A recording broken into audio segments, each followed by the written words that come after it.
اس نشست کے اعتبار سے میرا الوداعی تحفہ ہے آپ کے لیے، اور وہ یہ کہ میری جو دینی، ملی، تاریخی، سیاسی، عمرانی جو سوچ ہے، جو فکر ہے میرا، جو 50 برس سے زائد عرصے کے مطالعے اور غور و فکر پر مبنی ہے، اس مطالعے میں میری آنکھیں بنیادی طور پر قرآن اور حدیث ہیں، لیکن یہ کہ دنیا کا مشاہدہ، کھول آنکھ زمین دیکھ، فلک دیکھ، فضا دیکھ، دنیا میں کیا ہو رہا ہے، کیا کیا عوامل ہیں، ماضی کیا تھا، ہم کہاں کھڑے ہیں، اب کہاں جانا ہے، اس پر میری ایک سوچ ہے، میرا فکر ہے۔ پھر یہ کہ ہماری اخروی نجات کا دار و مدار کس چیز میں ہے۔ تاریخ کے بہاؤ کو نہ میں روک سکتا ہوں، نہ آپ روک سکتے ہیں، وہ تو ڈانگ بہتا رہے گا، اس کو فیصلہ کرنے والا صرف اللہ ہے۔ کسی فرد بشر کے اختیار میں نہیں ہے کہ وہ تاریخ کے بہاؤ کو موڑ دے۔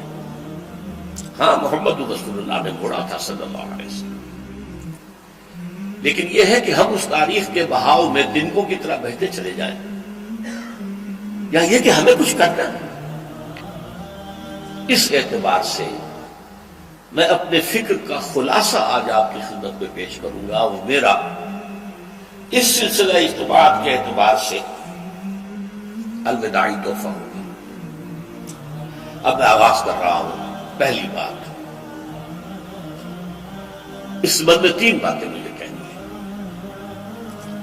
سب سے پہلی بات یہ کہ زندگی کی سب سے بڑی حقیقت موت ہے۔ ہم بلائے رکھتے ہیں، اپنے ذہن سے اسے دور رکھتے ہیں، لیکن واقعہ یہ ہے کہ زندگی کی سب سے بڑی حقیقت موت ہے۔ خدا کے منکر پیدا ہوئے ہیں، لیکن موت کا انکار کرنے والا تو کوئی پیدا نہیں ہوا۔ اس لیے میں نے آیت آپ کو سنائی، کل نفس ذائقۃ الموت، ہر سی نفس کو موت کا مزہ چکھنا ہے، ہر جاندار کو موت کا مزہ چکھنا ہے۔ ثم الینا ترجعون، پھر ہماری طرف لوٹا دیے جاؤ۔ تو زندگی کی سب سے اہم حقیقت موت، اور موت کے بعد رجوع اللہ، آخرت، یہ سب سے بڑی حقیقت ہے۔ ایک حقیقت سب مانتے ہیں، سب جانتے ہیں، دوسری حقیقت کے اوپر پردہ پڑا ہوا ہے۔ میں نے اس اعتبار سے نوٹ کیا، یہ الفاظ قرآن میں 3 مرتبہ ہے، کل نفس ذائقۃ الموت، ہر جاندار کو موت کا مزہ چکھنا ہے۔ انبیاء اس سے مستثنا نہیں رہے، رسول اس سے مستثنا نہیں رہے، اولیاء اللہ مستثنا نہیں رہے۔ وقتی طور پر استثناء حضرت عیسیٰ کا ہے کہ ابھی وہ زندہ ہے، لیکن عیسیٰ یاتی علیہ الموت، حضور نے فرمایا عیسیٰ پر بھی موت آئے گی، جب دوبارہ آئیں گے زمین پر اتریں گے، پھر اس کے بعد ان پر موت وارد ہوگی، ان کی نماز جنازہ پڑھی جائے گی، انہیں دفن کیا جائے گا حضور کے پہلو میں، شادی بھی کریں گے، اولاد بھی ہوگی۔ باقی تو یہ ہے کہ کل نفس ذائقۃ الموت، سب کو موت کا مزہ چکھنا ہے۔ عیسیٰ بھی بالآخر اس سے مستثنا نہیں رہیں گے، بلکہ قرآن میں ایک جگہ کہا گیا ہے أَفَإِن مِتَّ فَهُمُ الْخَالِدُونَ، کیا ہے نبی، اگر آپ کا انتقال ہو گیا تو یہ کیا ہمیشہ رہیں گے؟ کون ہے دنیا میں جو ہمیشہ رہے؟ انتقال تو ہونا، آپ کا بھی ہونا ہے۔ إِنَّكَ مَيِّتٌ وَإِنَّهُمْ لَمَيِّتُونَ، یہ تو مختصر ترین الفاظ تھے۔ اس سے آگے بڑھیے، سورہ انبیاء میں فرمایا كُلُّ نَفْسٍ ذَائِقَةُ الْمَوْتِ وَنَبْلُوكُمْ بِالشَّرِّ وَالْخَيْرِ فِتْنَةً وَإِلَيْنَا تُرْجَعُونَ، ہر جاندار کو موت کا مزہ چکھنا ہے، اور اس سے پہلے پہلے ہم تمہیں آزماتے رہیں گے، خیر کے ذریعے بھی، بھلائی دے کر، صحت دے کر، دولت دے کر، اولاد دے کر، شہرت دے کر، اور برائی کے ذریعے سے بھی، تنگ دستی دے کر، بے عزتی دے کر، اہانت دے کر، ذلت دے کر، وَإِلَيْنَا تُرْجَعُونَ، اور پھر ہماری طرف لوٹائے جاؤ گے۔ یہ وہ دوسری حقیقت جو میں نے کہا کہ جس پر پردہ پڑا ہوا ہے، بہت بڑا پردہ ہے۔ لوگ یہی سمجھتے ہیں کہ یہی دنیا کی زندگی ہے۔ قرآن کہتا ہے وَإِنَّ الدَّارَ الْآخِرَةَ لَهِيَ الْحَيَوَانُ لَوْ كَانُوا يَعْلَمُونَ، یہ تو آخرت پر ہی زندگی ہے جو اصل زندگی ہے، کاش کے نمائیں ہوتا۔ اس سے بھی زیادہ تفصیل سے یہ آل عمران میں آئی ہے۔ کل نفس ذائقۃ الموت وانما توفون اجورکم یوم القیامہ، ہر جاندار کو موت کا مزہ چکھنا ہے اور پھر تمہیں پورا پورا تمہارا اجر اور بدلہ دے دیا جائے گا قیامت کے دن۔ فمن زحزح عن النار وادخل الجنة فقد فاز، جو کوئی آگ سے بچا لیا گیا اور جنت میں داخل کر دیا گیا وہ تو کامیاب ہو گیا۔ اللہم ربنا اجعلنا منہم، اللہم ربنا اجعلنا منہم، اللہم ربنا اجعلنا منہم۔ وما الحیات الدنیا الا متاع الغرور، اور دنیا کی زندگی تو سوائے دھوکے کے سامان کے اور کچھ نہیں۔ دھوکہ کس معنی میں؟ یہ تمہیں اصل زندگی سے غافل کر دیتی ہے۔ تم کہیں سفر پر جا رہے تھے، تمہارا کہیں گھر تھا، تمہیں واپس آنا تھا، تم راستے ہی میں کسی دلچسپی میں ایسے مگن ہوئے کہ گھر بار سب بھول گئے۔ یہ تو تمہارا عارضی سے سفر تھا، تم نے اسی کو اپنی منزل بنا لیا، اپنا ٹھکانہ بنا لیا، تو دھوکہ دیا اس نے تمہیں۔ ویسے دنیا کی زندگی دھوکہ نہیں ہے، بڑی حقیقت ہے، اس لیے کہ حضور نے فرمایا انما الدنیا مزرعۃ الآخرہ، یہ دنیا آخرت کی کھیتی ہے، یہاں بوؤ گے تو وہاں کاٹو گے، یہاں کچھ کمائی کرو گے تو وہاں اس کا بدلہ ملے گا۔ اس اعتبار سے دنیا بہت بڑی حقیقت ہے، ایک ایک لمحہ بہت بڑی قیمتی شے ہے، لیکن اگر یہ دنیا تمہیں آخرت سے غافل کر دے تو اس سے بڑا دھوکے باز ہو گئی۔ یہ اصل دجال ہے۔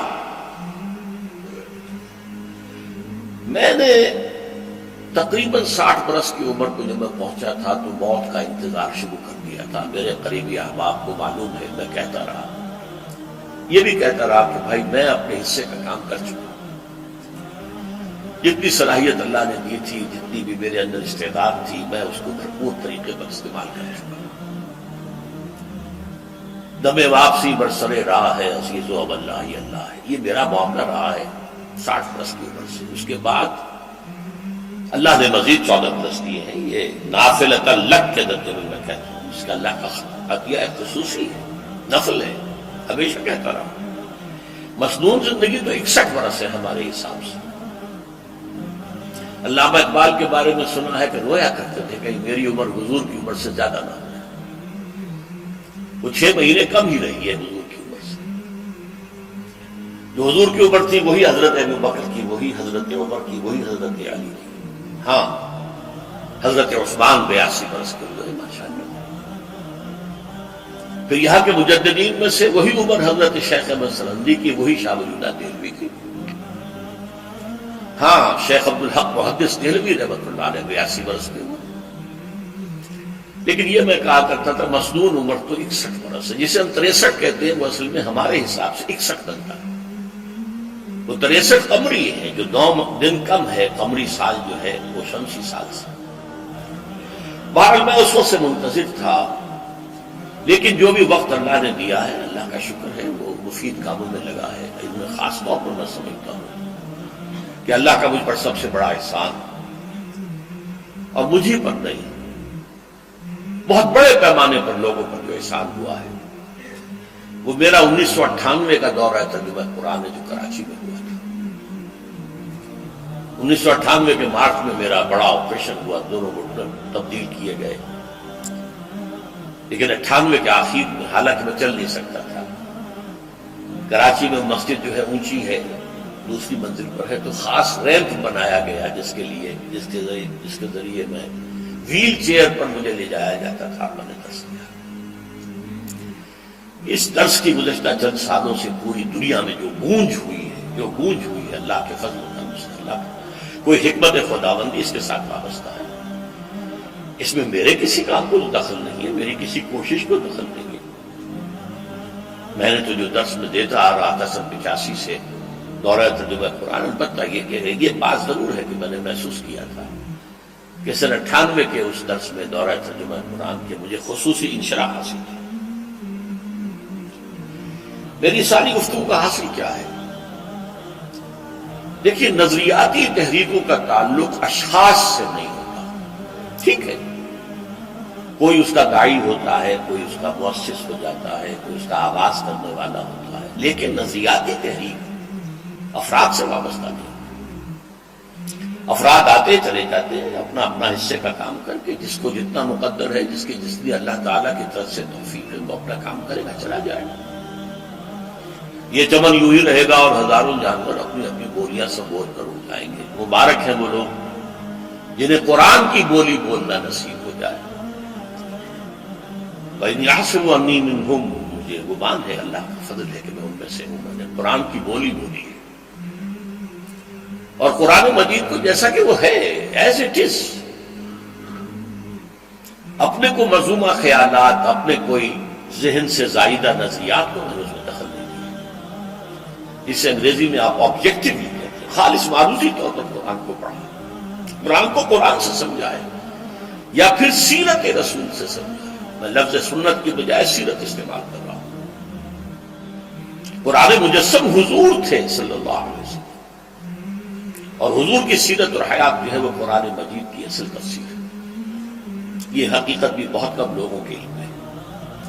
وہ احادیث کا نام تو لیتے ہیں، احادیث نہیں ہے، سیرت بھی تو احادیث ہی سے ہمیں ملتی ہے، لیکن میں خاص طور پر سنت یا حدیث کی بجائے سیرت کا لفظ استعمال کرتا ہوں۔ قرآن کی دو سورسز ہیں، قرآن خود اور سیرت رسول صلی اللہ علیہ وسلم۔